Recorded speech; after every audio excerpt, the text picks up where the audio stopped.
I do I barber, so I take pictures of my cuts. And when I was during COVID, well, this is how I kind of want to sit like this. I don't want to be. I guess if leaning in, I don't know. Whatever. I sit like this. How that sound better? Yeah, that's good. Yeah. That's good right there. That's good. So like we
New kicks, new chicks, and new fitted.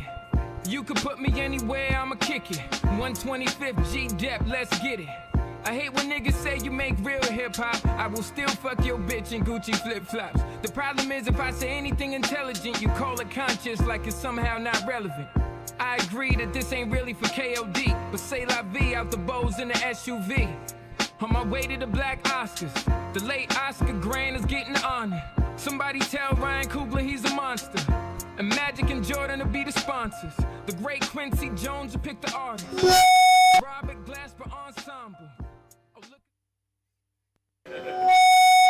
More feedback. that happens when your microphone is in front of the speaker. That's right.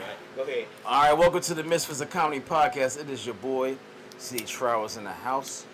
What's going on? All right, we got guests in the house, man. We got guests in the house. Introduce yourself, sir, because I do not want to fuck up your name. He told me a different name that he did in the club where we met. But go ahead, tell me your name. Tell the name you want everybody. My name is Curtis Tate. Yes. And my stage name is Tate, the Great One. You know what I'm right. saying? That's my acronym, TADAGR81. That's all my social media. Tate the Great One. You can look me up. I got a bunch of stuff on my page or whatever. You know what I mean? My best friend name is Curtis, so that's why I like when you said I was like, ah, shit, what's up? You know what I'm saying? I was in the Navy. They used to call me Tate. They used to call me Tate the Skate. Take the skate. Because I used to be like ducking off, taking naps, and shucking and jiving, being lazy. You skating, Tate. Take the skate. They're going to take the skate, coming out of there looking like he just woke up while we was working. And then I got out, and I changed it to Tate the Great One. You know what I mean? So it still got the, the sound to it, but I just switched up the meaning because I'm not a skater anymore. I'm an overachiever. You supposed to be out there serving our country and You know then what I'm taking saying? naps and shit. Taking naps and shit. All right, where you from, bro? I was born in Detroit, Michigan. Nice. And when I was 5, my dad got hired by Rolls Royce and moved to Miami. So like from that age, I was like in both places from 5 till I joined Miami the ain't a military. bad place to live, son. And during the 80s, it was wild, man. You know, both places. I thought the whole world was like Detroit and Miami. When you go from place to place like that, and you got base heads and crazy people going around, I was like, is the world crazy? But that was just, what was happening in that time, during that time. All facts. All right, so where did you start your comedy career, and how long you been doing comedy? I've been doing comedy I've been doing comedy consistently for about 5 years. Okay. My first time doing comedy was in my 6th grade talent show. Okay. Hutchins Middle School, you know what I'm saying? I was a 6th grader, and I had just watched Delirious. It's a crazy story connected to that, but watched Delirious, not just love seeing Eddie Murphy standing on stage talking junk, and I had also watched Bill Cosby himself. Okay. So him sitting in there with a suit on. So I went to my 6th grade dressed up in a suit. You know what I'm saying? And it was the same suit Axel Foley had on. The gray suit with the black tie and the white shirt. Oh. Yeah, Classic. and I just stood on stage and roasted the teachers and imitated the teachers, and it just made me a middle school legend early. Like, oh my God, you got a chance to talk about Mr. Van Lope. You know what I'm saying? Yeah, that was the time. I was like 1987. I was 11 years old. That's what I'm talking about. I was 7. Okay, that's what's up. So, from that point on, that was when you was like, I'm addicted to that sound of that laughter, huh? Well, yeah, I liked it. I liked it. And I looked at comedy, I was like, ooh, I liked it. I didn't see myself, when you tell your mom, I don't want to be a comedian. Right. No, you going to college, you this, that, and the third. So she stepped on that dream of the possibility of me being a comedian. I don't know if it was because that was just what folks said back. You going to college. Right, that's exactly what You they going said. to beat somebody. What if you told your mama in 87 you going to be a rapper? No, you ain't. Right.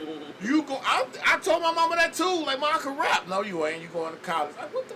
All right. But that was what they said. Nobody thought rap was going to get 50 years old. Facts. Right. They thought rap was going to be done. You know what I'm saying? That's facts. So there was anybody that was trying to rap in 86, like, man, that ain't going to last. They just spitting on the microphone. Remember Dougie Fresh? My dad They said just that yelling and cussing because Ice Cube. It's like they never thought rap would be having 50-year anniversaries and stuff. Shout out to hip-hop, man. Facts. So I said that. So once you throw hip-hop out the window, and you can't be a comedian because they only picking one of those, you're not going to be able to do that, then it's hopefully I can play sports. You know what I mean? Because in the hood, you only saw athletes and comedians, you know what I'm saying, doctor. But I used to always say I wanted to be a barber. I think that happened at 9. Oh, okay. You want to be a barber? No, all right. 9 years old, I went to the barber shop. I was sitting there waiting on my Easter haircut. And I'm watching this barber.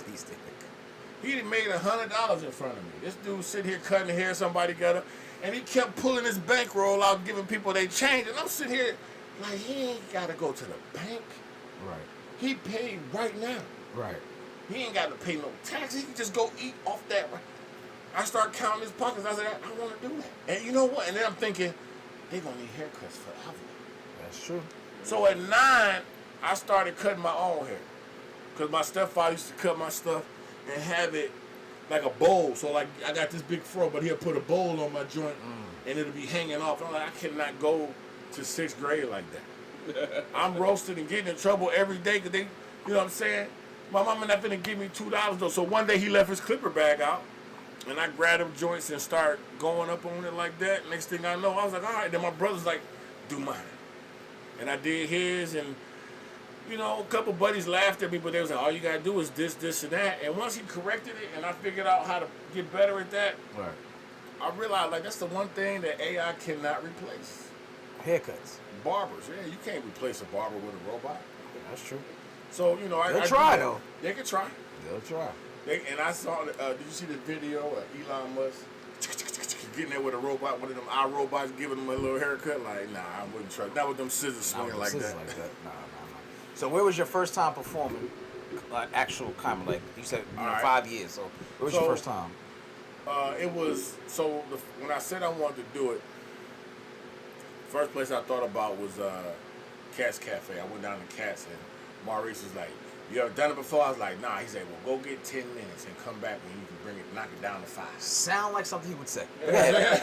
Sound He just said, like that. Come back when you get it. Don't use like my that. stage to fuck up here. Don't try.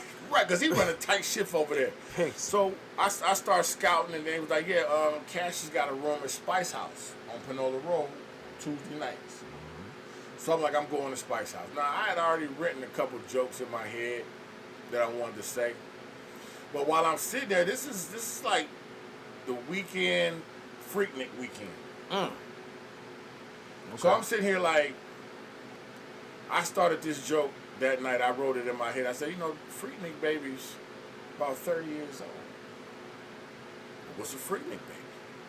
If your mama from Atlanta and your daddy from Brooklyn and a nigga wear Timbs every day and get a haircut with a hat on, you might be a Freaknik baby. If your mama from College Park and your daddy wear khakis and chucks and he say he from Long Beach and everything is cuz, he don't want you bringing home no C's on your report card, cuz, you might be a Freaknik baby. Because they came down here. Yep, I did. Left. Shows it. You know what I'm saying? That's exactly what I wrote. And I wrote it that night and went on stage and said it. It was the weekend. I said, yeah, y'all about 30 years old now. Yeah, go home and ask your parents how they met. One of y'all ain't from here. I said, if your daddy from Atlanta and your mama from Chicago and he's scared of that chick, he might be a freaknik baby. He might be a freaknik baby. That's true. So I wrote that joke. I went up there and said that I didn't get booed. They come out, they good stuff. Because Cassius, shout out to Cassius, hip hop comedy, what is it? Hip hop comedy, comedy and hip hop laughter. He used to do Uptown Midnight Show. He does it at Atlanta Comedy Theater now. Shout out to him. He got the best crowd in the city. Them folks be lined up around that building for that midnight show. Or they used to have it Uptown, like down the bridge, down the stairs by the dumpster. Right. And it'd be midnight. You know what I'm saying? So shout out to Cash. He got me up there. They didn't boo me. And then I would see him around. I can't hang for that midnight run. By the time I get up, it be 2 in the morning, bro. And them niggas be tired too. They be tired and they high. Because they in there smoking too. So it's like they in there looking at you high. You like... They did, you did. The whole room got a floor smoking like a boxing match. And it's like, we all in here high. What was I finna say? Right. Right. That's exactly what that should be.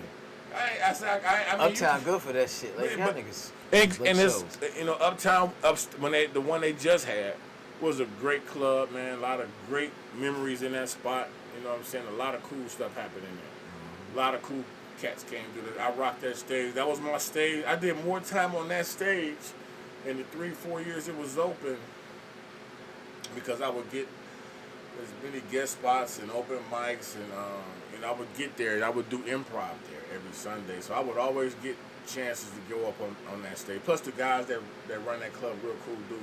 Right. So during your 5 years of Casino Comedy, have you ever, is there anybody that you specifically want to work with that you haven't worked with, and name some people that you have worked with that, you know, that you kind of want to boast about a little bit? Okay. Well, you know what? I'm 50 years old. All right, okay? You look good, brother. Thank you. I went to the military, did 20 years in the military, and got out. And my brother had been doing comedy for some time. And I didn't want to get into it because I was in my military career. Then when I got out, I wanted to get into make sure my barbering career got off like it was supposed to. And once I, handled all of that, got my couple degrees, I was like, I'm ready to do this now. And I didn't want to mess with it at first because it was something that my brother was doing, and I wanted him to excel at it, and I would help motivate him and all that stuff. But it's like, nah, man, I should be doing that. I love telling jokes. I've been doing it the whole time. I'm a barber. I'll be rocking barbershops forever. Right. So, if I was to say there were some people I would want to work with, well, fortunately, everybody does comedy in Atlanta. And if they not here, they pull up. That's true. So you really share stages with people. I go to, is it okay if we, because I want to say clubs. I don't know if you got. Say whatever you Okay, want cool. to, I go to a Trap City Cafe all the time. Shout out to K-Dub and T.I. They got a great club over there, man. Wednesday nights, anybody that comes to the city, they come to holler at T.I.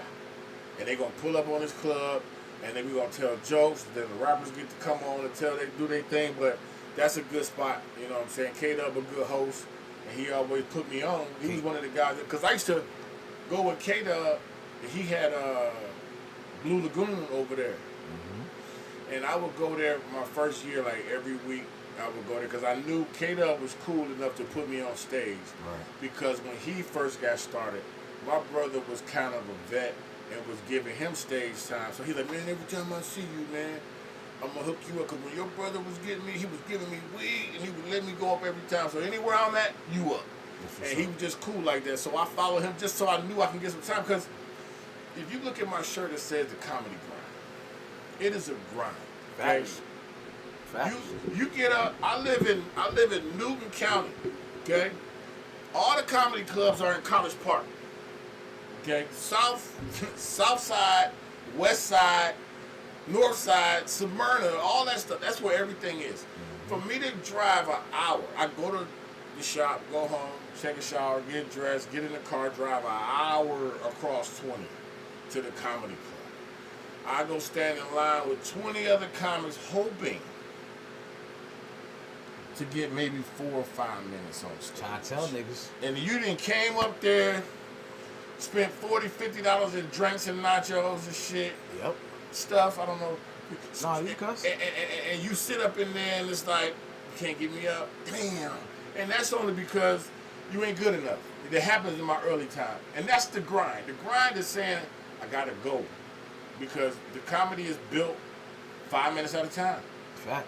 You cannot work on your set anywhere but the stage. Facts. You know what I'm saying? I work on mine with my customers at the barbershop, fortunately. Because Bernie Mac used to get on the train and work with his. One of my favorite comedians, Michael Collier, he used to stand on the beach in LA, Venice Beach. And do his. And just stand out there and, hey, everybody, and go to town. So people that do that is legendary. If you get on, like, because if you ever got on, I ain't never been to New York, but there are stories about the train entertainment. Very much so. Because how long is one of them rides between stops? Depending on where you're going. So it could be a stops, matter of 2 minutes, 3 minutes, depending on where you're going. You get a 3-minute opportunity and a new crowd every stop. Every time. And Bernie Mac was doing that in Chicago, and I just think that's some legendary stuff. Like, people be outside trying to sell me CDs. I'm like, how are you not freestyling? I grew up in Detroit. We used to have a dude that used to just stand on the bus stop and just freestyle. I mean, like, he never shut up, and it was like in Detroit back then, all the buildings was boarded up, so he echoing up Woodward. And he used to have a pick. He used to boom, boom, cat, and just freestyle. Fast forward to 2009, I'm walking down Venice Beach. That same dude is on a scooter now, because he's old. But he's still riding around with the beat playing, still freestyling. I say, you the dude from Detroit. He said, man, I had to come out here. It was cold as hell in Detroit. But he was on Venice Beach, and you get money like that. So practicing in these random places is a gift. And if you're a singer, you should be able to sing anywhere and draw a crowd. If you're a rapper, if you rapping trying to sell a CD, man, you may as well just be freestyling to everybody that walk by and put a bucket out there. That's talent. Somebody, you just want to be the producer. Instead of standing there trying to sell, this dude, I got a video on my page. This dude trying to sell gospel CDs outside of Walmart. I said, you trying to sell gospel CDs? You trying to sell CDs? You can't even go on Walmart and buy a CD player.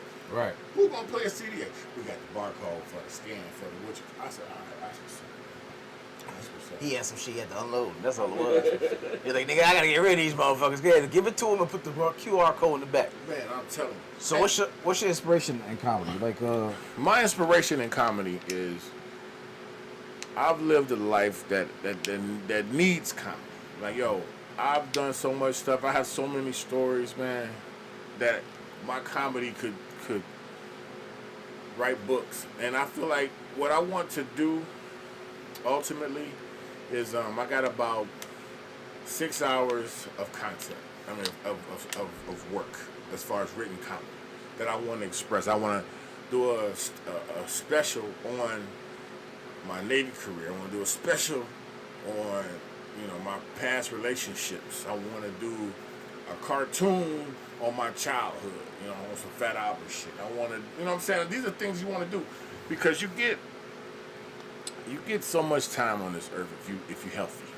right. You get lives. Your lives are 20 years. Your first life is your childhood. Your childhood, you learn how to be, you develop character. You know what I'm saying? And then when you turn 18, you go out and you use that character to be the man that you built. So you owe that 20 years, the next 20 years, to what you made out of yourself. Let's say you wanted to be a teacher. Well, school, that first 18 years is going to prepare you for that. Then, boom, you become a teacher. 20 years of teaching. That's a solidified career and a life as a teacher. So let's say you retire at 20 years. You stop teaching. Now you're 40. This is another 20 years that you begin. Like, you can sit at 40. 40 is not old. No. I still play ball every day. I'm 50 years old. That's what's up. You're not old at 40. If you sit on your behind and think life is over at 40, that's another life. If you're healthy, you can do something else with that time. Another chapter. And there's no such thing as age in this world. There's no way you're too old to be a comedian because you've been living longer than everybody else. Most of the young comics talk about getting ass and being broke. Yep. I'm talking about divorce, boy. Yeah. Real shit. I'm talking about child custody. Right. Child support. I'm talking about baby mama drama. Huh? Baby mama drama is a chapter in itself. I would be a lot more into my baby mama drama, but the shit still got me bugging inside. Shit, I'm still recovering. I'm on the same what shit. I'm saying? That's a two-man comedy show by itself. Just going there and talk. I could do a whole. I know you be talking about me when you on the goddamn comedy show. Sure hell do. I know you be talking about me. Do you have any topics that you don't talk about? Perfect segue. Do you have anything that you say I'm gonna stay away from this? You know what?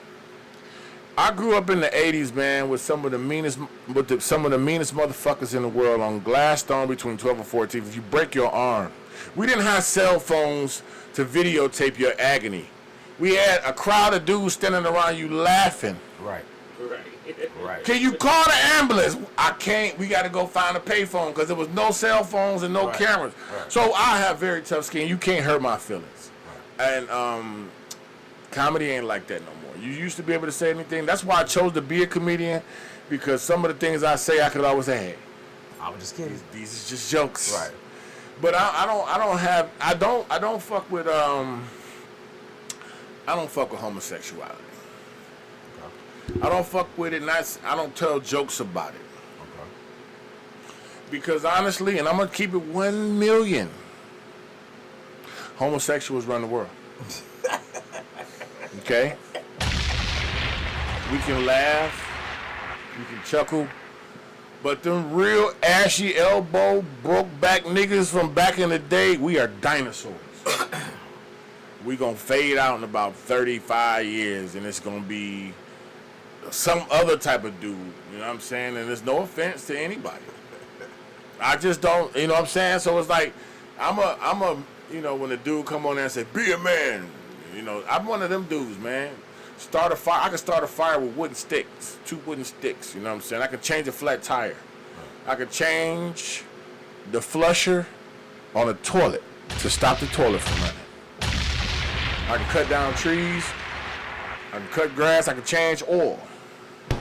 I can edge a yard up. You know what I'm saying? I can paint a house. You know what I'm saying? I can lay a floor. These are things that young cats ain't gonna be able to do no more. They're gonna need, you know what I'm saying? Right. What else? You know what I'm saying? A lot, man. So I just Change the oil in car. yeah, man. What? 10 minutes. But yeah, man. So I don't necessarily do that. I think it's funny about some of the stuff that's presented. You know, I don't. And I also haven't gotten brutal enough to really talk about the battle of the sexes. Like men versus women? Yeah, you know, it's always a conversation about relationship differences. Right. And I've been through every single category. I have scuffs, scars, and tattoos from every single relationship category, from cheating wives to cheating her.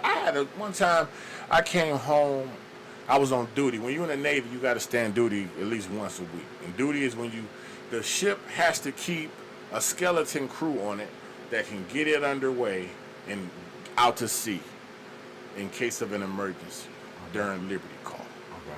So they break the ship up into as fewer people as they need, as many groups as they can to have everybody be able to function. Right. So you got duty, you got 24 hours. You get to the ship at 7 o'clock, you're there till after work the next day. Well, I was the duty driver. The duty driver is the guy that's on the ship, and they say, yo, somebody just called us from the airport, a new recruit, we got to go get him. Send somebody from the ship to go get the guy from the airport. Okay. Like transfers, or duty driver, we need some guys to go to this school. You drive them over there and you come back. He's basically the ship's runner. Right. On my way to the airport, I said, dang, I left my t-shirt. I need to get a t-shirt so I can have a fresh t-shirt after I shower tonight when I go and watch. Okay. So let me run home right quick and grab one. I get home. Oh, snap, the door open. People in there, you know, whatever. And my then wife comes out in a negligee. Wait a minute.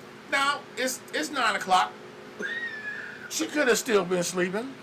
In the morning? All right. Right. But she comes out like, the cable man in there fixing the cable. He laying down some lines already. Now, mind you, I'm at work. I'm real fast with the cable man. Something wrong with the cable. All right, well, shit. All right, well, let me go in here and get my shit. And I walk in the room. It's a young, strappy, young gentleman, looked like me at 19. About my height, low cut, red T-shirt on. He's sitting on his knee looking behind the damn TV like it's a carburetor back in there. He looking like he fixing some shit. And I ain't even, it ain't processing to me. It didn't dawn on me. We don't have cable. That's you still don't have cable. So I'm like, what's up, man? He's like, hey, man, how you doing? I think I don't grab some shit out the truck. And he walked past me to go get some shit out the truck. So I'm like looking at the TV, and before I could focus, she got my attention. Hey, what you doing? Nigga, you ain't supposed to Yeah, I'm supposed to be getting a shirt. I got to get the fuck out of here. And it was like, and I ain't say nothing else about it. Yeah, it happened that fast. But then I thought, like, what? There wasn't no cable truck outside. I just pulled up. Nigga, it wasn't no Comcast truck outside. They got a Mitsubishi outside. And I literally didn't. And so that did not dawn on me for years. Because that's how the military is. Your memory is so short. Because so much stuff is happening. Boom, boom, boom, boom. I'm running to the airport because I got duty today. Let me stop by here and grab a shirt. What, the cable, man? Boom, boom. By the time I got done with duty the next day, I'd forgotten about the cable, man. The whole scenario. Because I'm young, I'm blind, and all that stuff I didn't pay no attention to. But I thought about it. So technically, she didn't necessarily get caught cheating because I didn't convict her for it. Right. But it's in the books. It's in the books. She got away with it. It's in the books. It's like, nah, what? It's too late. You can't bring that shit up his own shit. Statute of limitations, I believe, has passed, considering we done been divorced for about 15, 20 years. They definitely got away with that one. Hell yeah, but that happened to me. So, I mean, you got shit like stories like, you the new guy, you got you a little girl, you done brought from home. I done brought my lady from Chattanooga to the Navy. Hey, you guys, let's have a party at his house tonight. Everybody grab liquor, grab bottles, grab meat. We finna come to your house with you and your little 19-year-old little tender piece of ass you done brought from Rockdale County, goddamn. She ain't never been outside 285. She over here in the room with us now. We finna shoot him to death. Shots, baby! In the Navy? Yeah, we at your place now. You good, you can get drunk because you can go to sleep. Boom, I take a shot with you. He take a shot with you. You done took 10, everybody done took 1. And next thing you know, you laying on the bed, you laying in the room on your bed, sleep. Niggas running training, yeah, baby. And your wife is in the parking lot giving counseling. Counseling, right. I'm like, y'all some dirty mo. It's always like that. So I've seen that. I've seen dudes bring chicks on the ship for visitation. Like, just come on visit me. Now she on the ship fishing. I've seen it. So, you know, all these things I've seen, you know what I mean? And goddamn Navy, man. Ain't she looking for a few good men too, man. And because for a minute, you'll start thinking, no, these chicks owe me. No, it's not you, my brother. Right, it's the average. Fuck it with you can get that molder fixed back there. Right. Oh, it's a benefit. Right, fuck it with you can get everybody teeth fixed, goddamn. The benefits. And that be it. I'm going to eat one. I have nothing for you. But base housing. You get pregnant, that's base housing. So I was like, yo, man, you know, we had our differences. And I was like, you know what? We need to talk. And before I could say anything, she said, I'm pregnant. And flashed some paper in front of me. Now, in my mind, I'm going to break up with you. But in my head, I'm like, I can't leave my baby with this heifer. I know I can't talk her into going down to the chop shop. So I'm like, I can't talk her into going down to the factory. You know what I'm saying? Let me get factory reset. You know what I'm saying? I can't talk her. Get it back to original parts. She won't look at my Men in Black wine. I mean, none of this shit is working. So I'm like, I can't leave my baby with this heifer, man. Damn. And I just sat back in the chair and it all turned into Charlie Brown parents. Like, wow, wow, wow, wow. Did you want to say anything? No, man, I'm straight. The crazy part is we ain't had a baby for like another year. It's like the bitch wasn't even pregnant. She's good. wasn't even pregnant. But in my mind, I'm like, She just got your fuck it. ass. I know I've been pulling out all summer. Fuck it. I'm just gonna pull the goalie, man. It's over with. I mean, I know if she is pregnant, this is a 20-year-old mind. If she is pregnant, it ain't a full load because I've been pulling out. You a pre-cum, baby? Right, so I don't want him to be slow. So let me go and fill the cup up. Thinking it's gonna make it. This is my young mind. This is my young mind. Let me fill the cup up. Fuck it. All right, so we got this. So I ask everybody this. I want to hear your take on it, right? Top 5 dead or alive. Rap? No, comedians. Okay. They come to the Fox Theater, and you got to pick 5. Dead or alive. Who you picking? You spend your last dollar on. Okay. One of my favorites. How you don't? Is Mork. From the Mork and Mindy show? Yes. So Robin Williams. Robin Williams is a GOAT, bro. Do you ever see Robin Williams get down? Yeah. He got like 20 bottles of water. He's 50 characters at a time. Yeah. Robin Williams. Okay, who else? I fuck with Corey Holcomb. That's my guy. I love some Corey. Damon Wayans. Boom, that's 3. Damon Wayans is a legend, man, and he is very much slept on. He's a dog, man. He's a dog. I didn't see Keenan Ivory Wayans, you know what I'm saying? Too, but Damon is a dog, man. And I think he settled down because, again, like me, the world has been so pussified that we can't say what we want to say. Bernie Mac is one of them. All right, so that's 4. You know what I'm saying? Because I represent that version of manhood. You know, I'm we the last of the Mohicans, the loud, vulgar one. You know what I'm saying? You ain't gonna be able to talk that loud in these women's house in about 20 years. Yeah.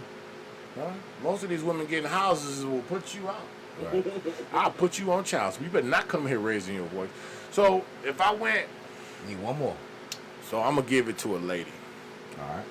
I'm gonna give it to a lady. And there's so many women in comedy that I respect. And I'm gonna say one of them is the 5th, and the other one is the honorable mention, and it's Samora and Monique. Which one's who? That's why, you know what I'm saying. Oh, you try to be. I'm gonna say Monique. It's number 5. I'm gonna say Monique is number 5 because Monique Samoa's honorable mention. and Samora is my honorable mention because I can't take 6, and I could go either way with that because Samora is the same bitch that Monique is. It's just Monique is more your auntie. Samora is more the auntie with no kids. Samora's the fine auntie with no kids. No, I'm leaving you motherfuckers right here. I'm gone. Right. And I got, and Monique is the auntie with kids. Okay. You know what I mean? So she's still gonna talk her same shit. But and that's why I pick them both. I like Samora and I like Monique. All right. So now you remember your 5. Monique, Samora. Okay. No. Monique, Corey, Robin Williams, Damon Wayans, and Bernie Mac. All right, so Netflix is cutting you a big check to do a one-night show to be on their network. You got 4 spots. Somebody gotta get left off. You got a host, an opener, a feature, and a headliner. Who's filling those spots and who's getting left off? Out of those, your 5. So, and I gotta be. So I'm in it too. You said it's only 4. There's only 4 spots. You gave me your 5. You gave me your 5. I'm hosting. Everybody love throwing themselves at the host. All right, go ahead. I'm hosting because I want to give them their props before I bring them out. All right, so now you really got. I'm gonna let Bernie close it. All right, so he headliner. Okay. I'm gonna let Williams come out before. No, I'm gonna let Williams come on first because he gonna wake everybody up. He an opener. Okay. He gonna wake everybody up. Who's the feature? Right before. Right before Bernie Mac. Corey Holcomb. Corey Holcomb gonna get in there and talk that shit. He is. And then Uncle Bernie gonna come and shut it down. That's a hell of a line. I can't even watch the Bernie Mac show, man. Robin Williams definitely had to hold his own. Robin Williams gonna come out there and talk his shit, but You know, they going to come out because he going to leave all that water out there, man. Robin Williams is a GOAT, man. I want to make sure people know Mork and Mindy. I used to watch Mork and Mindy. Yeah, a lot of us did. Yeah. I'm 50. I used to watch Mork and Mindy, man. And Robin Williams, if you go look at any of his shows, I was going to say Sam Kinison. I like Rodney Dangerfield. Sam Kinison will spaz out on your ass. What? Roseanne Barr. Yep. You know what I mean? Yeah, everybody love Eddie Murphy and Charlie Murphy. I like Charlie Murphy comedy, man. Big Brother comedy, you know what I mean? Mm-hmm. You know, shout out my Kevin Tate. I gotta have him on the list too. He gonna be, you know, in the building. That's the bro. You know what I mean? So I believe in all of that. I believe in all of that. All right, y'all. So call in if y'all want to talk to. I told you I don't know your brother like that, but I know of his work. Okay, I know his work. Sure. Yeah, cool people, man. All right, so call in if y'all want to talk to my man here. 678-740-9894. I said, well, I messed it up. 20 minutes into the show. I mean, he was talking. I didn't want to cut him off. 678-740-9894. Somebody's requesting? Requesting? No, they ain't requesting. Okay, cool. Yeah, man. Oh, listen, I want to take this opportunity. I brought you a souvenir, man. This is my brand, Comedy Grind. Anything that you ever want to do in life, it requires a grind. Facts. Ain't none of this shit easy, bro. Like I just told you, I drove an hour and a half just to hopefully get 3 minutes on stage. One of my other shirts is, can I get 3 minutes? I wear that shirt. I wore that shit on the Tom Jordan cruise, right? Walking around all day, can I get 3 minutes? Can I get 3 minutes? People stop me. What that mean? And I tell them a joke, and within a minute, and walk off. They be laughing as I walk off, like, can I get 3 minutes? And it worked. It got me on stage. So I want to get this one to you. You know what I'm saying? That's an extra large. And all you dudes ain't larges, cuz. That's facts. All you dudes ain't larges. I got to give you one, too, man. What size? Medium. Well, he ain't no damn speed. I ain't got no medium Nah, huskies. extra large. Got you. I'm definitely extra large. Okay, for sure. I'll get you one on the way out. But yeah, man, you can get those by going into Tell me where it's at. inbox me. Take the Great One on Instagram. That's the letter T, the number 8, DAGR81. Take the Great One. That is my Instagram page. It's my email, mrtakethegreatone@gmail.com. It's my X. It's my TikTok. Take the Great One. All that's my stuff. And Take the Great One is me and my brother decided to use T in the letter and the number 8 as our our logo, T8. It's only 3 of us. Now, well, we got kids now, so it's more than 3, but yeah, we're just 3 of us. And so that's what we do. So I put the DAGR81 at the end because it's just a cool acronym that you might see on the back of my shirt. But that's just because I like to wear my IG page. Yeah, and let me tell you something. I started a lot of stuff, man. I'm about to get on my motherfucking Little Richard. Goddamn. Do you have anything else you want to say? I got a lot of stuff to say. I'm sorry. Go ahead. I'm gonna let you have it because I'm telling you, goddamn it, they never gave me nothing. You can say that at the end. Let me get it in. Let me cook real quick. All right, so we got our first topic. All right, so I like this one specifically, and it's kind of hit home to me. Made me feel like I love petty niggas. I love this type of petty. All right, a man buys a house next to his ex-wife and installs a $7,000 middle finger statue facing her backyard. It's lit up with spotlights on it. So at nighttime, there's a big ass gold middle finger with a spotlight so she can see that shit from a window. And it's mounted on his back deck. The sculpture ensures that she gets the message every time she looks outside, he says. Markovitz insists that it's not just an act of revenge, it's about expressing his true self. Right. It's self-expression. First Amendment. So, how petty have you ever been to a woman after a breakup or anything like that you did some shit of this nature, this in general? What's the pettiest shit you ever did after a breakup? Can I give props to the idea? You can't. All right, make sure you pay a bitch to come do their hands nails. Okay? Put the fucking bowl in his hand for the kids on fucking Halloween. Get everything you can out of fuck on it. I'd fuck right on the outside. Get tattoos on the knuckles like a bike rider. And wrap Christmas lights around that bitch on Christmas time. Hell yeah. You know what I'm saying? Have it in the yard. Have it lit up like a Christmas tree. Man. But yeah, petty. Yeah, I did the pettiest shit alive. What is that? I can't believe I get an opportunity to tell the story. Yeah, let's hear it, baby. All right, so I'm living in Hawaii. It's 2001. And I fell in love with this girl from St. Louis. And I can honestly say I fell in love with her because I was shooting up that club. Right? Mm-hmm. So around 9/11, right, like August 28th, my dog died. Not my dog, but one of my buddies in the military had a boating accident. We were both on a boat. That's a whole nother story. He died. And the family wanted me to escort the human remains, which is to Oakland. He was from Oakland. Okay. Which I later found out was probably like a setup, but that's a whole nother story too. That's crazy. So anyway, my girl, she stayed by the hospital. So I leave my car. I had the Intrepid, the one DMX had on belly. Okay. I had a Cola Intrepid. I left it at her house on full. I said, if you drive my car, put gas back in. So I go to Oakland, come back. This is September 8th, before 9/11. Right. And I found out that she had a dude in my car, because I get in the car, the passenger seat leaned back. Right. And there was a quarter tank missing. Damn. Okay, she ain't get no gas. So I leave there and go to the mall. I pick up my car, go to the mall, and I'm walking through the mall, and I look down the mall, because this Ala Moana mall, this mall, you can see, like, you got the balcony so you can look down. I see a tall-ass dude that's about my height walking with a short, petite chick. And I'm like, damn, he tall as hell. I ain't paying no attention to it, but I go to Foot Locker. When I get in Foot Locker, she walks over to me. Hey, you are the chick. And I look around, I scaled the top of the room, because I'm looking for this 8-foot nigga, like, you with him. I know you were talking. We going to the movies tonight, Steve? She came to you and asked you that Yes, shit? in Foot Locker, I'm holding a pair of ones in my hand like, bitch, you with him. Right. No, we not going to the movies tonight.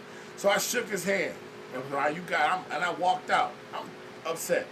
Fast forward, she been calling my phone all day, every day, 20 times. You know, back then when you had a cell phone, somebody call you 20 times, it locks up your voicemail. Right. So you can't get no messages and no more calls. So she was on that. Right. So I was feeling petty.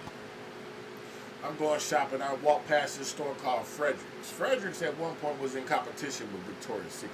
Yeah, I know what Frederick's in Hollywood is, yeah. So I went to Frederick's in Hollywood. I found the sexiest little two-piece outfit I could think of for that girl. Like, ooh, she'll look good in that. Because she was a fine motherfucker. And I won't say her name. But if she ever see this, she know who I'm talking about. She'll see it. As far and she don't look like that now. So she'll flash back. But that don't mean nothing. It's like, you know how they say date a track girl? Because track girls, by the time they get older, that shit is settled right. She was a track girl, so she was fine, dog. And I was in love with her, and I can honestly say that. But she hurt me with that. So I said, yo, at this point, she miserable without me. She didn't call my phone a million times. So I said, can I come see you? So I pull up on her after I bought the fit. And she's sitting out there smoking a cigarette with all the shit I left at her house. One of my T-shirts, mismatched socks. You know, you got a regular sock. She got a pair of my boxes. She got on. She really missing me right now. Hey, I was like, damn, how you doing? She gave me a hug. I said, I got something for you. And I gave her the bag. Don't try that on. She went and tried it on, and she was coming down the steps. I bum rushed her, and we got it on. I carried her upstairs, put in work, and when it was over, was laying in the bed. And I sat up on the edge of the bed kind of like you are. And I put my feet in my pants and shoes like a firefighter. And she laying in the back of the, she laying in the bed. I guess she was sucking for love too. And I was like, nah, I'm just dealing with the fact that I ain't never gonna see you, touch you again. And I stood up, pulled my pants up, threw my shirt over my shoulder, walked out the room, didn't look back, down the stairs and out the door. I could hear her calling my name, Kurt. So I went back over there, and I gave her one last shot at the title. And it wasn't a shot at the title. That was it wasn't a shot at the title, but it was another run around the track. Gave her a good one. This is like, I gotta go, but I'm gonna catch you with one more. I'm gonna wait till I get by the door and sneak one in before I go. And I gave that to her, and walked out and never answered her phone call again. That was the petty shit? That was petty. I think it was petty for me to go spend $100 on a two-piece and go in there and let her put it on and then put it on her. She probably thought it was finna be down. And I just hopped up and left. And, you know, it was easy to ghost a chick back then. Let me help you with your petty. Yeah, I'm about to say. That's not petty enough. I'm the petty king. You should have bought the lingerie and the one size too small, bought 2 of them, gave her the one that was too small. As she went to put on, she said, that's a little bit too small. He's, you should say, oh, hold on. That's for old girl. This yours. That's petty. You gonna spend an extra $100 That's right. just to twist the knife a little bit. Right. I got another chick I got to see Right, firsthand right, with right. that other one. I learned that about taking gifts on Valentine's Day. Put your shit in the trunk. Cause you're gonna go over to drop one off. She gonna try to give you know she gonna try to walk you back out to the car. She don't need to see 5 balloons in the back seat. Facts. Just be careful when you go in the trunk. I fucked the chick's cousin because I thought she was trying to holler at my homeboy, and nigga was just talking to her on the humbug, and niggas, you know how niggas be in the air like, oh shit, calling. We gotta call him. Yo, Misfits of Comedy, who this? This is Quick. What up, Quick? What up? Chilla, what's going You on? guys What's hear up, me? Quick? Welcome to the show, homie. I appreciate you, man. Loving the show, man. Sorry to hear about that story, man, with the ex hurt. But why spend $100? You should have got some Temu shit, bro. You right. You right. She'd have. I would have got it for $1.97. You know what? You know what? You're right. You're right, 100%. He had that Navy money. It was payday. It was payday. Because if I had the money, matter. that was the only reason. And it didn't take much. She didn't need a $100 outfit to look good. Exactly. I would have got her that Temu joint and gave her a rash afterwards. See? And again, we didn't have Temu. That This was is back in the day.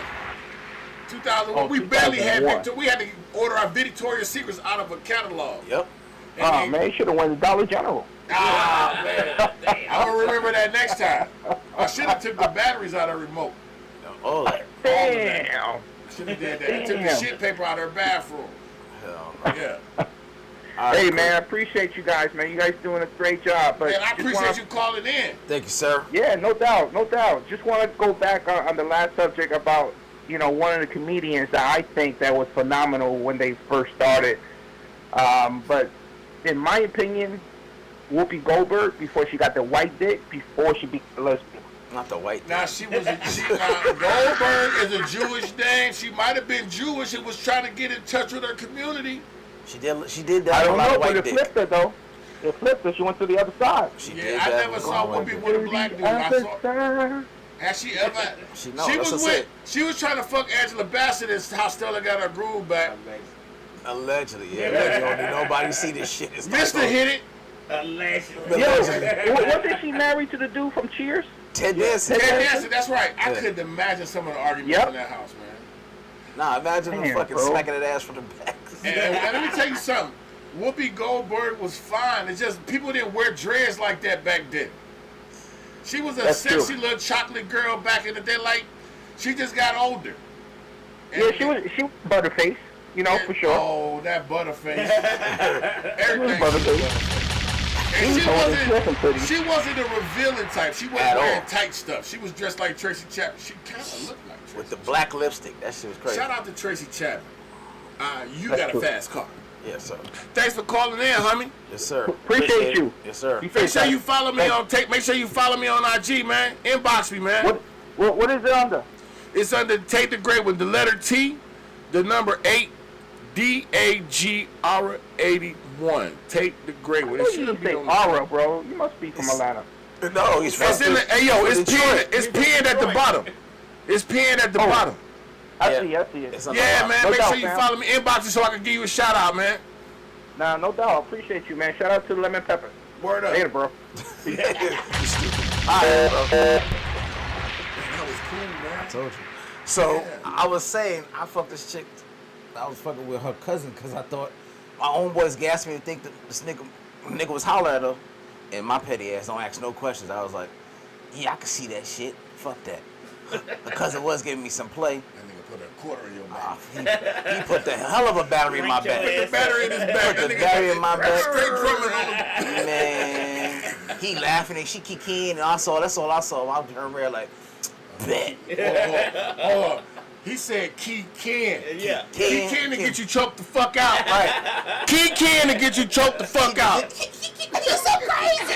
And grabbed your shoulder. I said, Word, we grabbed his shoulder. okay, Keisha about to get this call. Right? I'm about to fuck shit out there. Hey, you remember Norbit? When she pushed the speaker on it? That's exactly what it was. So yeah, that was my petty shit. I go fuck your family member. So you went smash the sister? Your cousin. Hey, Manny Fresh says sisters, aunties, grandmas, and cousins. If the sister gave me plates, Sisters, baby it'd have been mamas, all and good. all that shit. But the cousin I know for fact was Shit, I remember a friend of mine fucked the other guy's mom. hey, Talking shit. at that moment, it was Back up then, for but play. back then, 90s, I'm Yeah. 55, so back then, 90s. Niggas, there's a couple niggas' mamas niggas Nah. want to knock down. Y'all like that ain't even Okay, a common now, thing. I did one more thing that was a little petty, and I ain't gonna say no names on this, and it ain't out there yet. I can't say it. It's I top can't say secret. it. It's out there now. Go on now. It's having. Okay, well, I'm not gonna say me. Somebody I know told me a story about how they was kicking it with this girl that kept bringing her homegirl around, and then they eventually had a baby with the homegirl. Oh. That shit happens. That shit happens, man. Mm-hmm. That shit happens, and she never found out about it. It's like she don't even know this little dude 25. I don't know. The baby, and I'm. Yeah, man, that's yeah. I don't incriminate yourself there. Hold on now. Don't incriminate yourself. Don't go to, let me bail you out on Like this I one. said, man, I've been living, bro. I'm 50. I got so many fucking stories out of the worst story, man. Let me bail you out I'm right sorry, here. you got another one. Yeah. All right, so it says hamburger helper sales are up 14.5% as Americans try to stretch their money that they spend on food. Hamburger helper isn't alone to glow up. The recession era all-star foods are back in rotation. Rice sales are up 7.5% this year. Cans of tuna, salmon, sardines are practically flying off the shelf. They said as luxury items because people can't afford regular shit, so niggas got to go back into the struggle meals. Hamburger helper is now the cream of the crop, top tier struggle meal, up damn near 15% in sales because niggas just gotta. No, but now, like I said, now they've been letting a lot of niggas out of jail lately. The dope boys, they getting out of jail. They did their 30 years. That's what it is. And what it is, these prison burritos is getting out of hand. You just named the fucking commissary, dog. You just named the whole commissary. That's it. That do sound like commissary If you food. know how to make a good prison sack, and I call it sack because they give it to you, hit us up, man. I'm trying to find somebody to make me one of them prison burritos. You know what I mean? What the fuck they putting meat They at? gotta pay. They cut up. They got noodles, Cheetos. They got the Slim Jims from the commissary. Oh, They my cut gosh. them up with the cheese. Not the Slim Jim. All right. Then you put the packet from the noodles on top of that. Pour a little bit of water on it, and you got it in a trash bag. And you juicing it like that. Then they let you roll it out. They put the tuna in there. That's a little bit more. You know what I mean? So. Jesus, tuna and fucking sardine? And a Slim Jim? It's crazy work. Yeah, and it's like, yo, they got TikTok pages with cats making that joint, man. Really? And I'm like, damn, now mind you, that's what he just named. Oh. Yeah, And somebody, whoever you are, whenever you open a restaurant that serves prison food, I need my residuals because I'm copywriting it now. It's copyrighted as we speak. A la prison. Yeah, whatever it is, I need a piece of that. Prison. That's crazy. And if you know how to make it, yeah, send that to my inbox, man. You stupid. All right, so NBA star Michael Porter Jr., who just signed a $200 million contract, revealed that he splits the rent with his girlfriend. He said she needs to know how to act right from month to month. So the dude was like, why don't you just give her your half of the rent for the whole year? It's like, because the bitch may not act right next month. So I got to make sure she acts right every month. He's like, nigga, you worth $200 million. He's like, yep, and? So, for all you ladies having all these conversations on social media about 50-50 niggas and nigga gotta be a broke nigga, this nigga's $200 million deep, and he still make a bitch go half. Right. And Make that settle in a little bit. the crazy part is how some dudes gotta be rich to date somebody. Much respect, and I want to give a special shout out to Kevin Samuels. Man, you're missed, sir. They killed you, man. You missed, sir. Allegedly. Allegedly, yeah. I don't know. I heard the 911 call. It was running his pocket. You could hear them running his pockets on the 911 call. Allegedly. You know what I'm saying? Right. Yeah, we don't need this fucking estate coming after us. And allegedly is saying that allegedly means We have that's no what they proof. say. Right, yes. That's what they say. Right. Was he said his ears like Mickey, his pockets like Mickey Mouse ears when the police got there. Regardless, they got a lot of standards. Women, they didn't play themselves in certain categories when it comes to having other niggas' kids in your camp. Like going on dates, trying to get, extra food for their kids. I brought them 2 hot readies to that house. They're in the oven. As I knew you was gonna try this doggy bag shit, and 2 hot readies in there just in case the kids get hungry. And there's gonna be something left when you get home too, so you don't need a doggy bag. That's why you bring the 2. Hot readies whenever you go on a date, fellas. What's that, Hot Pockets?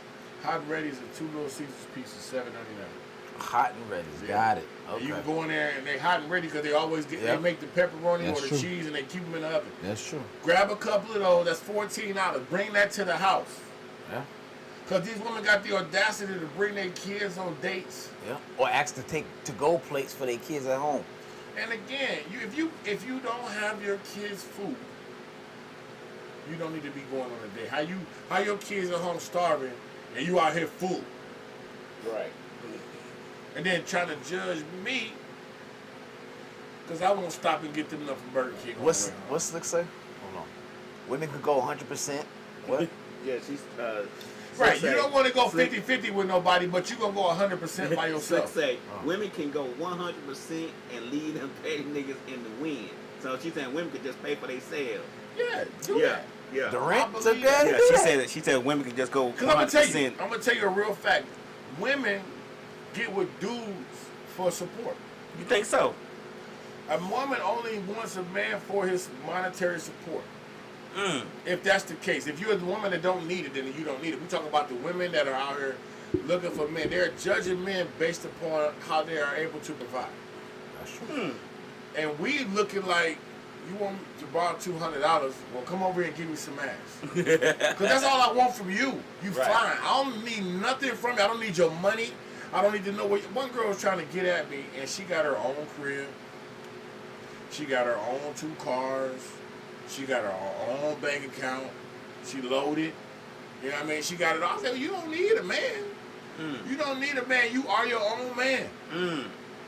Because I need you to come fold these clothes and vacuum this motherfucking living room and warm up this motherfucking chicken. I don't need none of this shit you got over here. I need you to come do me right here. Right.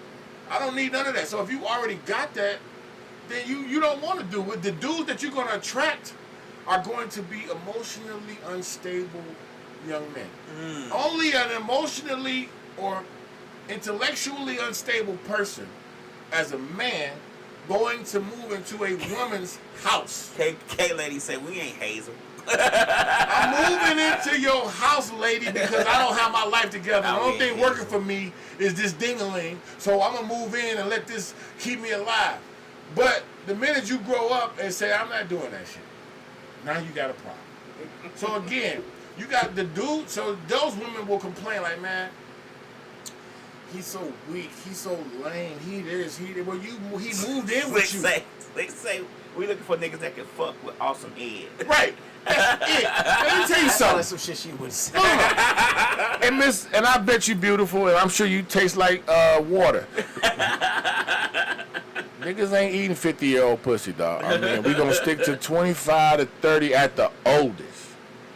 Okay, say I'm moving in shit. Yeah, Hey, we know your ass. You don't fucking make more than 2 phone calls to me, so I know a nigga ain't moving in with your ass. We done had a long ass conversation. You move in. Think about how many women live with a dude, or a dude come live with them, and then every Friday, she put that nigga out. You know, you can get the fuck out. It's my shit. Biggest mistake ever, nigga. And he Not like, oh, over here word? with the ladies. I know barbers. I'm a barber. I know barbers that go out to the car. They got a flat screen, a bag, trash bag, and a few Jordan boxes. Like, she put your ass out again, man. She was tripping. I say this: if you ain't got your shit together, fellas, don't date. Facts. It's okay to get your piece of ass. You know what I'm saying? Get your chick to kick it with, but do not try to commit a woman to a relationship if your money ain't right. Not saying that you got to take care of this woman, but if you put yourself in a situation where you need a woman, you should not be dating. Indulge. Continue to explore women so that you can relate intellectually. She will force your ass to try to do a commitment, nigga. Yeah. And if you curve that shit. Yeah, hit it if you need to hit it, but be real enough to say, look, I would date you, but as a man, I'm not where I need to be trying to have a woman. It's okay. You can come stay with me and get put out every night. Nah, I don't want to. I appreciate you, but I'd rather go over and correct. That's some real shit, and it has to happen. That's the only problem. What's Slick him say? Slick say a woman may take care of a nigga until that dick and head get old. I Women told like you that. new shit just like men do. So if you get you a So little women, spot, but women cheat more than men. So that's the narrative. Let's talk about that. That's the narrative a lot of motherfuckers don't want to talk about. I'm gonna tell you who getting all the We pussy. get caught a lot more, 'Cause we- but they cheat more. That's the difference. And better. And better, yeah. Yeah. They'll have a cheat nigga coming over Let's clear ironing your clothes. Let's clear this up. Let's clear this up. Because you got these hoes out here talking about some go get my groceries. And I'm going to tell this nigga I'm going to the grocery store. Right. And I'm going to come over there and kick it with you and bring my groceries. Bitch, you trying to trick out free groceries. I see you on that. Fellas going to do it. And they do to shut up when the she call. But let you be with your side piece and your woman call. This bitch going to be start coughing. Yep. She don't want to go to the bathroom, man. We Yeah. in the bathroom, man. Yep. She's gonna do all Hey, types shut of up. You trying to get us killed? Right. I love this woman. Shut up. I really love my wife. Yep. Drop her phone, do all type of shit to make Kind of noise. shit. You know what I mean? So I just say don't do that. Now, mind you, I'm not against dealing with people and cohabitating and all that, but fellas, save yourself the humility and get it together first. It ain't easy, but you owe it to her because these women expect you to do it all. And women, if you gonna the trade-off for a man taking care of you is you shut the fuck up. Okay? Good luck at that shit. If you in my motherfucking house, you shut the fuck up and keep cereal on the counter. And I don't mean no disrespect by that, because a man ain't gonna never flex like that. Because we both know I'm taking care of you. Pardon me. You know we both know I'm taking care of you. So you should know, like, why my drawers drawer empty? Why ain't no boxes in this Why I open up these socks at the gym and they both say left? Not the post say left. Right. I got the Jordan side on the inside on one ankle and the Jordan side on the outside on the other ankle. There's an L and R on there. And that's it. Because what alpha male is going to move into a woman's house and say, all right, baby, I put my shit down and I'm going to come stay with you. Ain't no man finna do that. My cousin, I'm going to say my cousin because I respect this nigga, man. He is rich. He's about my age. He don't have no kids. He don't have no wife. He got his own house. He got 3 houses. He was married at one point, and he was, his girl had her crib. He never got rid of his house. And one day she said, "Get the fuck out." He said, "That's why I never sold my house. I just go home. I never spend it over there again. I'm gonna come home every day, but I'm not gonna give a woman another opportunity to tell me to get out." You know what I'm saying? That's just some painful shit because you gotta get out or they're gonna call the police. Yeah, that's another story. I'm sorry. What's next? All right. Speaking of the same area, if y'all didn't know, Am I talking too much? you're a guest. You know what I'm saying? It's about you. All right, so it's almost at the end of the month. But anyway, if y'all ladies ain't know, y'all got a couple days left. September is National Take a Man Out on a Date Month. Okay? Right. Now that's a topic. That's a topic. Many experts recommend a budget anywhere from $300 to $400. All right, make your man or someone you love or someone you just like sucking his dick at after 12 o'clock feel appreciated. Take the nigga outside. All that sneaky link action. That nigga wants to go outside and eat crab legs too. Bitch, you just want to keep cracking your legs. All right, so take a nigga out on a date month. You got a couple of days left to make that shit happen. I sent that shit to the DMs of a lot of you ladies like, I ain't gotta do that shit. Well, I like taking a nigga out. You ungrateful motherfuckers. Because as soon as something comes up for y'all, y'all want us to recognize y'all. Y'all want to recognize y'all funky ass birthday for a whole fucking month. But anytime mental health for a month for us, we gotta share that shit with the other community. We can never have shit that y'all fucking give us. Right. So now, September is take a nigga out on a date month. Alright? Wherever this nigga want to go. If he want to go get wings in Magic City, bitch, shut up and go take him to Magic City. Go get us a guy lemon pepper. Lemon pepper. If this nigga want to go Juicy Crab, you take him there. If you want to go to STK, you take him to STK. Run it. And suck his DICK in the parking lot. In the parking lot. Yeah, it's our month, fellas. Right. Take advantage of that shit. What is today? The 25th? 25th. 24th, right? 24th, So we got, all what, day. fucking 6 more days 6 more days. to take advantage of that shit, fellas. All right, this is our time, goddammit. Now, I want to add to that. Don't go cheap on this shit either. Don't go Y'all cheap. niggas, get you a steak, get you some oysters, do all that shit. All Act that. like them. Get an appetizer, Yeah. a dessert, 3 glasses of wine. Like him. Act like them. Because you know what happens in October. October kicks off cuffing season. Yep. So if you expect to have a good, how you behave for this month of September is going to determine if you got somebody during cuffing season. Now, cuffing season starts right around Halloween. You done met this man on your September date, and y'all been kicking it for about a month, and then you sit out there on the porch and give out candy to the children. Now that's going to lead you to November. If you're good enough, that's going to take you to Thanksgiving dinner. Yep. Thanksgiving September, dinner. ladies, actually audition. If y'all playing your cards I'm right, trying to tell you. it's really, you're really trying to show what kind of chick you is, Yeah. leading yourself into cuffing season. So And play it smart. Thanksgiving gonna lead to Christmas dinner, and hopefully you giving this man a blowjob on New Year's Eve at the stroke of midnight, Yep. because you got to make it from midnight to Valentine's Day, and that's the end of cuffing season. And it's gonna determine if y'all gonna be together in the summer, how he comes off for that that Valentine's Day gift. And if you come up short on that Valentine's Day gift, it's gonna be a free summer for you.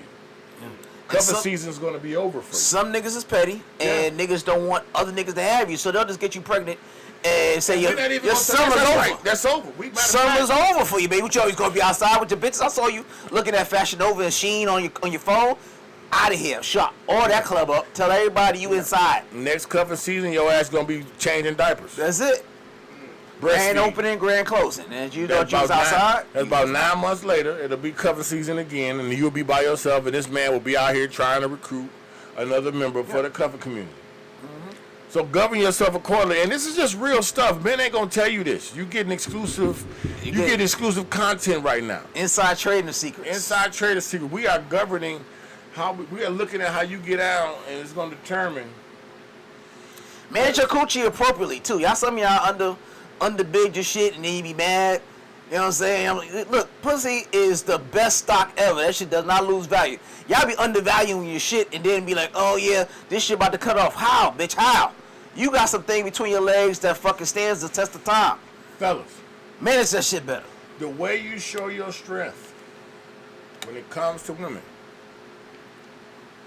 is the way you are able to maintain your sexual desires. If you can withstand her problems, and she know women get into some trouble, they want to walk around in sexy lingerie hoping that you're going to say, you know what, we can talk about it, because I know I said some shit, you said some shit, Right. and we don't need to be carrying on like that. Right. You know what I'm saying? We could be watching the damn some shit on YouTube right now. Right. And that's how they get you. But you got to be strong enough to say, no, you need to take accountability for what had happened the last time. That's right.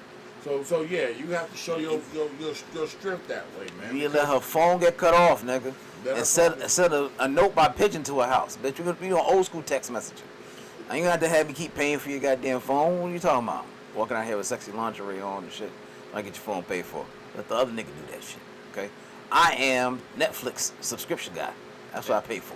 I like to ask this question. Did my breath stink, man? No, If you do, you let me know. Don't sit there. Don't tell your man his breath stink. I know I've been talking, and I try to make sure I don't breathe in nobody's face, but make sure you tell him if you gotta see a nigga with some boogers or some cocaine on his nose or whatever. Not the Let him sugar know. booger. I didn't, you know what I mean? And tell your friends females, I had this conversation with somebody the other day. Tell y'all female friends when they coochie be stinking. Let us know, man. Let them know. Oh my God, let me tell you what happened in Cats last night. So we get out this, we outside. It was a segue. Go ahead. I'm sorry. No, go ahead. So this lady, she was in the comedy club heckling. She was a little loud. She comes out before her crew, and they, you know, if you ever been to Cats, so you know how the parking lot is. It's like right against the house right there, right across from the door. Yep. They be back there. Yep. She goes out of the club behind their truck, squats and takes a deuce. Wow. Like it ain't a bathroom in Cats. Wow. That she had to walk past and come out there and do that. So now she don't have no paper back there to wipe her ass with, but she wants to get in this man's car after taking a dump with no wipes. And he like, you ain't getting in my shit. And when you didn't, so she got mad. They was arguing about 30 minutes, man. And she went down them bushes and in the backyard of that house next to Cats. You know what I'm talking about? I know exactly. That's the Texas Chainsaw Massacre house. That's this dark as fuck back there. And I say, yo, it's a dog over there. And she kept going. And they ended up leaving her ass or something. It's a bathroom. It went on for about an hour and a half. Man, it's crazy. You can't get in the car. All right. Speaking of that, I like this segment. I'm gonna segue right into that shit. That's perfect. All right. So a man felt bad for murdering his current wife, so he killed his ex-wife too to make it even. Oh, what? Timothy Taylor, 38, traveled from North Carolina to Schenectady, New York, and fatally stabbed his ex-wife, Tashawn Folks Taylor, at her home. He had allegedly murdered his current wife in Brooklyn and said he felt bad afterward. He felt awkward. So according to prosecutors, Taylor believes his ex-wife deserved it too. Maybe more than the first wife. And he pleaded guilty and faced 22 years to life in prison for the murder. So he drove up there and said, you know what? If I got one, if you're going to kill one, you got to kill them both. And drove up to the motherfucker and killed the ass up in New York. Okay, that is what you call, not fear, justice. He but got caught? Yeah, he pleaded to it. And he was just like, he pled to it. Yeah, he got caught, but he was like, fuck it, yeah, I did it. You know what I mean? Both of them Was got he up on lying nerve. about the kids? I don't know. He said why he did it. He said they killed the first one. They said, you know what? I got an ex I got to kill. This bitch can't just be walking outside all willy-nilly. I got to get rid of her ass, too. And That is wild, dog. I would never let a woman get me that mad to where I'd want to kill her. I won't. I've been screwed over so many times, I don't even like a woman enough for her to have that type of power. That's facts. You get a chick, we are here, first of all, gentlemen, you play a role in relationships. The object is to get better every day for your girl. Don't get better with your girl. Baby, I'm having problems. No, you don't go to your girl for your problems. You go to your doctor for your problems. You are playing a role as a man, so you bring your woman the better version of you. You don't bring her your problems, because she's going to start looking at you like, this nigga say he's scared of the dark. That's why he peeing a bit, because he don't want to go to the toilet. She said what? Unalive. Unalive, Right. I forgot. Yeah, Ain't no way, my dog. fault. So Unalive, you get with my bad. yourself and you come home a better person for your lady. And even if you ain't a better person, we are all improv. If women can fake orgasms, then men should be able to fake relationships for the sake of the kids. Because you know what's going to happen if that don't work. She going to go try to get papered up. You know what I mean? So understand what you're doing. And always take care of yourself intellectually, mentally, and then come home as you're playing a role. You're playing a role of a dude in a relationship. A role of a dude. All right? You can't love your woman. You the fuck love got to do with a relationship. Bitch, I don't love you. I need you to fold these clothes. I need a clean place to sexually relate. I'm going to take care of you. I'm going to love you and be good enough to you to love me back and feed me and not poison me. But I'm not doing this out of love for you. I'm doing it out of appreciation for your sacrifice. Because I snore. And I leave shit everywhere. So I appreciate that. And this ain't got nothing to do with love, because love is a 5-year high. Ain't nobody listening to this broadcast or in this room been in love for more than 5 years. After 5 years, you realize you got a great partner. She said you've been in love more than 5 years. Well, that's what she told me to I say. was married for 25. So you got 5 years. The whole time? You was in love the whole time? Up until the last 10. But you realize, no, this my girl though. She take care of me. She good. She get the shit out my drawers. Like she good people, dog. What the shit out my drawers?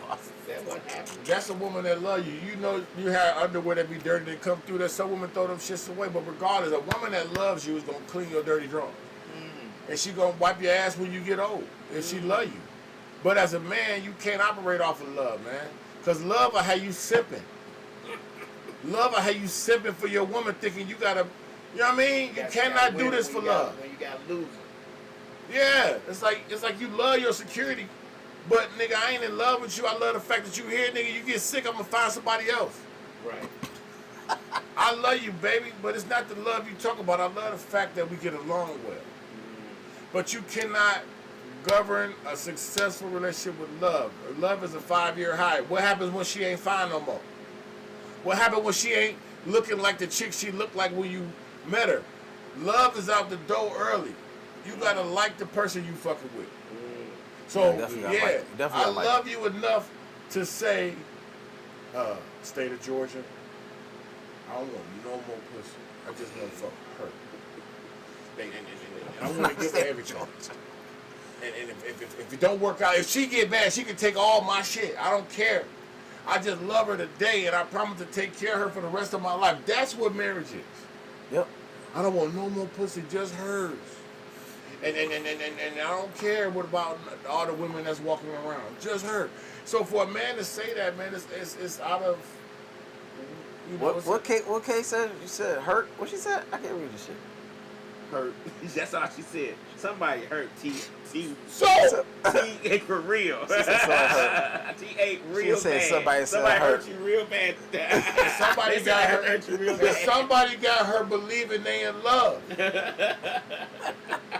Ain't you in love, baby? Yes, baby. I'm in love. No. Yeah, I've been hurt. I won't say hurt. Because it was hurtful at the time, because let me tell you, man, you only hurt a man one time. The last time I got my heart broken, this girl told me she didn't want to be with me no more. Quick story. I was in the Navy. Our ship pulled into Charleston. I was on the ship, and my girl, we was on the ship to decommission. She went to Augusta to do work on an Army base. She was a translator, and they had her working on an Army base. I was able to go to any ship because I was a 5'0". I was like that dude, so I could have went anywhere. I chose to go to Virginia because my ex was really giving me problems. Still in my car, coming over to my house, in my window. My son was like, Mama was in the window last night. So I was getting stalked by my ex. So let me get out of Florida. She didn't like the fact that I chose Virginia, and she was trying to break up with me. So our ship pulled into Charleston. So my job was the duty driver. Drive around Charleston, pick people up from the ship, take them to the mall, bring them from the mall back to the ship, take them to this place. I'm that. But Augusta's not that far from Charleston. It might be 3 hours. I got the keys to ride around Augusta for the duty. Okay. And I drove. I was supposed to be riding around Charleston. I drove all the way to Augusta. If I get stopped by the police, if I get a flat tire, if I get in an accident, what the fuck are you doing in Georgia? Right. The ship is in Carolina. Right. But I was so in love that I went to this girl's house. I'm in my uniform, whites. So I get to her house, I take all this shit off and lay it on the bed, and I got on a pair of shorts, and it's like, you move, I don't think we're gonna be together. And I'm like, damn, baby, why you gonna break? I want some shit like that. Like, why? I don't want to be with you no more. And at that moment, it woke me up like, bitch, I done drove from the duty van from fucking Charleston to Augusta in order to save this relationship. And you told me that. And from that moment, I woke up and I drove my scary ass back like, Lord have mercy, what the fuck am I doing? It's like I woke up like, what are you doing? And I drove all the way back, and I got in the city of Charleston, just kept riding around like, man, they didn't have me running all over the place, man. Yeah, but that happened. And from then, that was probably my last time ever loving somebody. To the point where I'm stupid. You know what I'm saying? Like, I went to that girl's house and she was like, Now, she regretted that. she regretted that. Because I always knew I was going to be amazing, but she regretted that, and I said, cool. And once you wake up and realize that it's over like that, it ain't hurt no more. Right. It's like, fuck you then, bitch. No, it wasn't fuck you then, bitch, in case you watching this. It was like... In case you watching. She from Chicago, bro. Oh, yeah. So they say, but did she ask you to drive to her? No, she did not. But I wanted to show how much I love you. Oh. Ain't nobody doing that. He almost went AWOL. That's you know what it means? Yeah. Yo. They could have done the nigga going Yo, AWOL. downtown Charleston, right there by the courthouse. Augusta, Georgia, on Washington Street. Google how far that is. I drove that shit on back roads listening to...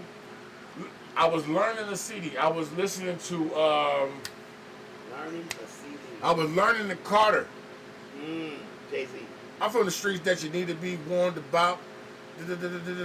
Birdman Jr. I was learning Birdman Jr. I listened to Birdman Jr. over and over and over and over. I learned it on that trip.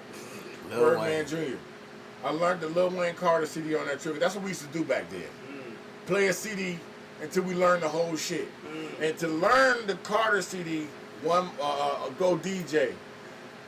All that to learn all that stuff, and that was how you did it. You put it on repeat till you know every word. Right. That's crazy. Yeah. God damn. But yeah. That's the last time you even love. And see what you did, Slick? You got him triggered. I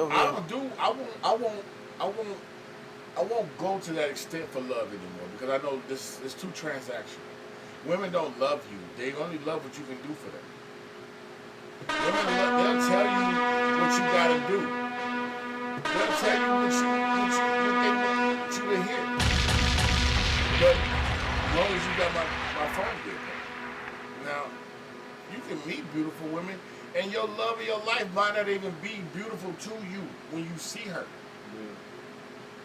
But you might have to bathe her and pull her hair back or whatever. But there's beauty in that.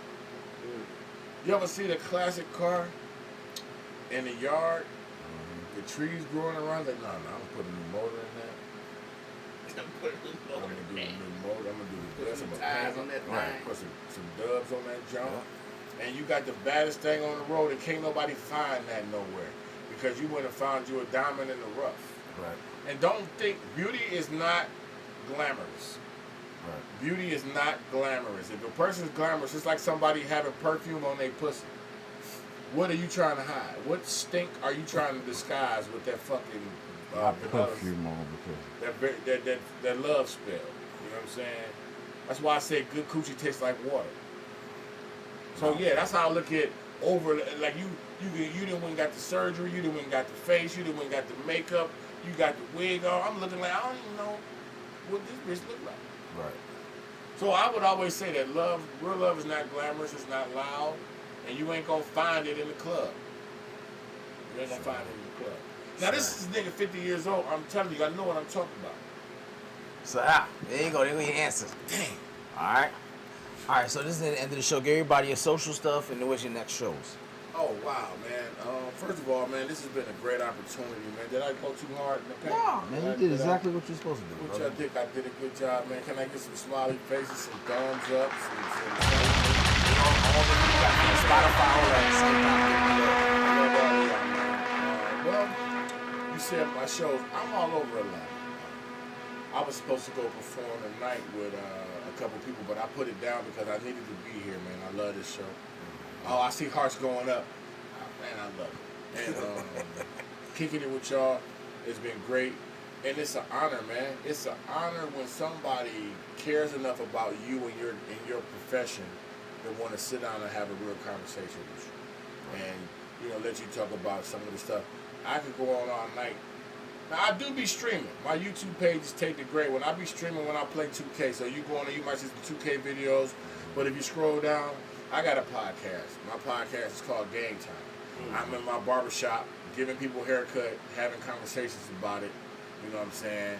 And I do my editing myself and all of that. But this is a great opportunity. So, again, I don't know Take the great one is pinned at the bottom of the page. Yep. That is exactly how you put it in. My Cash App is the same thing if you want to donate to the church. You know what I'm saying? Cash App. Take the great one. I take pennies, dimes, nickels, quarters, dollars, fives, whatever you got.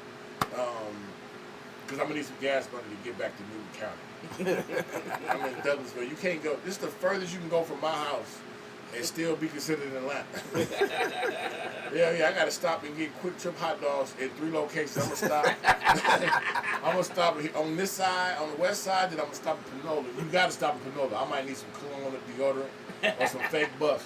Them niggas be out there selling shit. And I'm out of weed, so I might have to stop on Panola and get that sack. Okay. You know what I mean? They don't sell weed in Douglasville. You niggas got to go to College Park to get y'all weed. Douglas County don't play that. They don't play that. Let me smell some weed out you niggas come. Hell yeah. Don't play that. Take the great one on Instagram, man. Follow me on Instagram. I do Cash Cafe. I do Jamaica out there in off Old National Highway. I used to do Backstage before they closed it. Shout out to Uptown. Uptown is a brand. They are anywhere. So if you see an Uptown flyer, I'm there wherever they have it at. I think the last one they had it was in somewhere else, but I had to do a film, so I couldn't make it. But they all over the place. Atlantic Comedy Theater. I'm in there. I'm selling the shirt. If you want a shirt like my man got, like the one I got on, you know what I'm saying, inbox me your size. You know what I'm saying? I'll send it right to you. I appreciate the time. This is a beautiful setup. I like the room. I like the show. I mean, this dude funny as hell. He's a professional. Yo, we met at Apache on Friday. We met at Apache on Friday, and they tried some shit. Man, listen. Let me tell you a different version of Wildin' Out, and I'm cool with it. But it's like, we got to find out some original games, you know what I'm saying? I think it worked. Because I might be hosting that next time. Y'all got to do better with letting niggas know. First of all, y'all ain't really paid niggas, so you can't be asking all of that. Right. When you doing shit like that. You just let them, we just came through, because it was Friday, and I already had in my mind I was going to go to the crib, watch the movies, relax. I just came from work, but I was like, fuck it. They hit me in the inbox. Why not? You know what I'm saying? I got some material I want to try out. Yeah. But then you get there, and then I get DMs of, yeah, we're going to do this, we're going to do why not, we're going to do, hold on, wait a minute, sir. Right, I just got 5 minutes. Yeah, I got you a hot 5. And I'm getting the hell on out of here. And I really gave you niggas 12 when I looked at the video. So it was... I was up there shooting the shit while I was up there. The first boy took the L. He came at me after the show like, oh, you disagree? I'm like, yo, that's just part of the game. You knew it was gonna happen. After the games, y'all left. I was the second to the last. It was me and Yusuf. Shout out to Yusuf, comedian 601. Yusuf always do his thing. I always see Yusuf. He do his thing, man. But I had to dip. It was like 12:30 at that point. If you don't go to comedy shows, go. A comedy show is a great outing for a day. I mean, the lights are low. Always got a good bar. Always got a good kitchen. It's always funny. No matter how terrible the comedian is, the fact that this motherfucker got up here and said that shit. It ain't easy doing that, hilarious making you niggas laugh. It ain't easy at all. But that's a great day, and we need more people buying tickets coming to these shows. Right. Because, you know, the club game is crazy nowadays, and that's for young people. But if you're a mature adult and you want to go on a nice date, find a comedy show in Atlanta. And go to laugh. What the fuck is you there paying money to come in and holding your laugh hostage? Right. Shit stupid. You paid to get in. Yeah, laugh. You're right, because I'll roast your ass. The fuck is shit dumb as fuck? Dude, I can see you, nigga. This dude came to the show, and I was like, how long you had a side piece? You been good for 5 years. How long you had a side piece? And then he got up and went to the bathroom. I was like, yo, no, he ain't got no side piece. I said, girl, you crazy. You put him on that shit and had him come out here to the comedy club? She's setting you up for fake. He had on a doggone short set, a white short set that looked like an atlas. Oh, shit. And then he had a gray wife beater on up under it, but he had it open. Then he had some tall white socks on, Hanes socks with the gray toe and the gray heel, with some white slides on that was like dirty. Like he had washed the car and the man cut the grass on it. And they was sitting in front of the stage. I'm like, what I'm supposed to do? He eventually got up out of there, man. Like, I can't sit here and do it. I said, this is a date. Y'all at a restaurant, bro. She put you on that shit. She told you that was fire. I said, girl, you got you one. It was a good vibe, but it could be definitely put together a little bit better. So. But I don't like to talk about people when I do comedy. Oh, you talking about in the crowd? Yeah, I don't do crowd. I can. I do crowd work only when I feel like I need to or have to, or you know, you're trying to get them back in, pull into it. But you know, I don't think I did. I did maybe a little something in the beginning and been right into it. You sit in front of me with some bullshit on. I'm in a generation that started roasting. Yep. And it's like we do not care. Man, I used to have a fine mama, man. And you ain't had problems until all your homeboys wait till your mama go in the house and act like they want to fuck your mama. I'm gonna fuck your mama. Yeah, that's problems right there. Your mama fine as hell. Yeah, that's problems right there. You got dope boys in the hood walking up to my mama like, "What's up? You want a real?" Like, dawg, you just was hooping with us, cuz. Fine mamas is drama, man. And then you women out here doing OnlyFans and stripping and acting like pure D prostitutes, and your kids got to go to school. Yeah. And these dudes like, I can go see your mama at the Flame. Right. I can go see your mama at Magic City, busting it wide open. Yeah. And one thing I learned when I moved to Atlanta, you got all these beautiful women walking around, and you try to holler and they get real snooty. Well, go to the strip club. You'll see that same fine girl walking around butt naked. Right. Everything out, showing her public hairs. And will grind all over you for $5. A dance, yeah. You stuck up in the mall, but it's butt naked grinding up on me for $5 at the strip club. That's something, fellas. Keep that in mind. Always drop a dub in the strip club. That's right. All right, this is the end of the show, y'all. We will see y'all next week, Wednesday, with a new guest. Man, this is a good show. It's been a hell of a time. Make sure you follow my brother, all his platforms, and support any of the shows. All right, but again, also all the other platforms we have throughout the week. You know, we have other podcasts. Make sure y'all follow. And if you did miss this episode for whatever reason, you can follow and watch it again on Spotify, SoundCloud, Mixcloud. You can watch this shit on Spotify? They got videos? I mean, hear it on Spotify. I'm sorry. They got videos on there too. Look at that. We on all that shit. Instagram, Misfits of Comedy. Facebook, Misfits of Comedy. Roku TV. Amazon. You got a Roku channel? Yeah. I told you thought I was playing. That's this dude, I'm telling you, man. YouTube, we don't play. Y'all know we on all the major shit. All that shit. Everything y'all watch, y'all regular podcasts, Joe Budden and all that kind of shit, we on that shit too. All right? So, talk that shit, man. Yeah. We've been doing it 9.5 years, 9 years in August. If you need a haircut, man, I got a barbershop in the Walmart. Yeah. Go see my man, go get your hair cut too. Barbershop in the Walmart. If I tell you which one, it's going to flood the street. But I'm in there. Inbox. He inbox and he'll tell you which one. Hell yeah, I love this shit, man. Shouts out. Give it up, man. Next week, Wednesday, we be same time, same place. I didn't play my song, but I do have a song that you can play. Say it to me. Yeah, you got to do it now. We'll send it to you. We play it next time. We'll put it in rotation. For sure, man. All right, till next time. Peace. Chris Classic 2016. First of all, I'm a New York nigga. New kicks, new chicks, and new fitted. You can put me anywhere, I'ma kick it. 125th G-Dep, let's get it. I hate when niggas say you make real hip-hop. I will still fuck your bitch in Gucci flip-flops. The problem is if I say anything intelligent, you call it conscious like it's somehow not relevant. I agree that this ain't really for KOD, but say la vie out the bows in the SUV. On my way to the Black Oscars, the late Oscar Grant is getting the honor. Somebody tell Ryan Coogler he's a monster. And Magic and Jordan will be the sponsors. The great Quincy Jones will pick the artist. For the Robert Glasper Ensemble. Oh, look, it's the LeBron sipping on our mom with the Simmons and the Carters and Obamas. Alright, let me not get your hopes up. The joke's up, got you niggas nervous like the ropes up. Now I'm not as melanated as the greatest, but I know chocolate Lugatti.